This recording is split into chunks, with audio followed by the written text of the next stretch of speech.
مجھے یہ معلوم ہو کر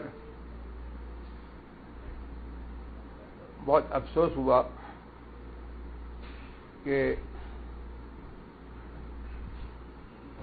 میری تصویر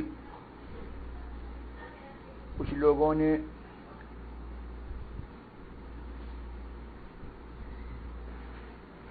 میری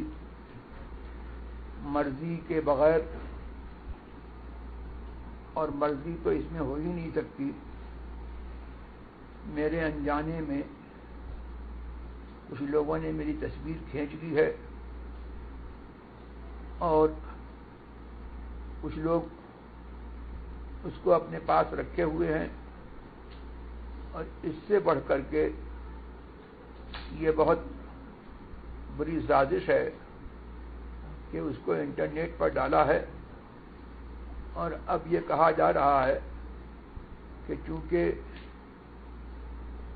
ہم نے ان کی تصویر انٹرنیٹ پہ ڈالی ہے اور وہ اس سلسلے میں خاموش ہیں، لگتا ہے ان کو اس سلسلے میں تحقیق نہیں ہے۔ الحمدللہ میں نے ویڈیو اور ٹی وی کی حرمت پر جو کچھ لکھا پوری تحقیق کے بعد لکھا، اور آج تک الحمدللہ وہ امر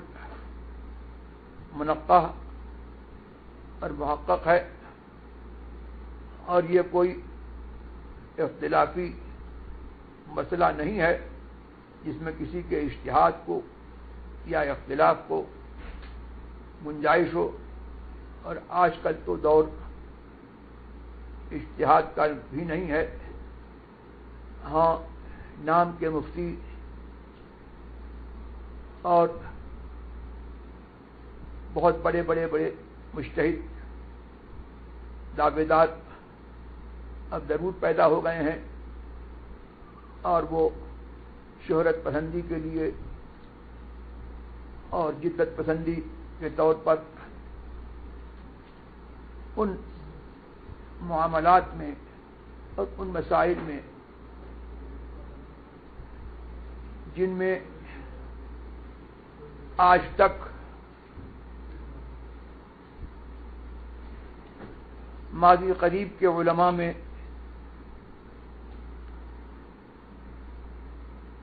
اتفاق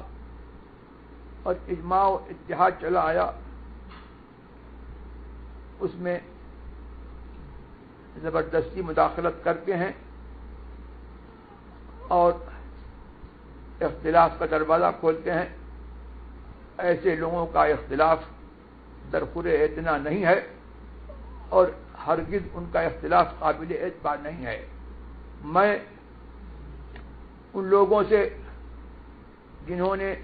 کسی طور پر میری تصویر کھینچی اور اس کی نمائش کرتے ہیں، اپنے پاس رکھے ہوئے ہیں، میں ان سے بھی کہتا ہوں، اور جن لوگوں نے انٹرنیٹ پر میری تصویر ڈالی ہے، میں ان سے بھی اپنی برہمی کا اور ناراضگی کا اظہار کرتا ہوں، اور سب سے میرا یہ مطالبہ ہے کہ میری تصویر یک لفظ وہ ڈیلیٹ کریں،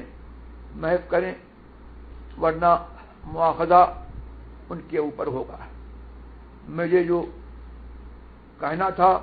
اور جو میری ذمہ داری تھی، الحمدللہ وہ میں کہہ چکا اور پوری کر چکا۔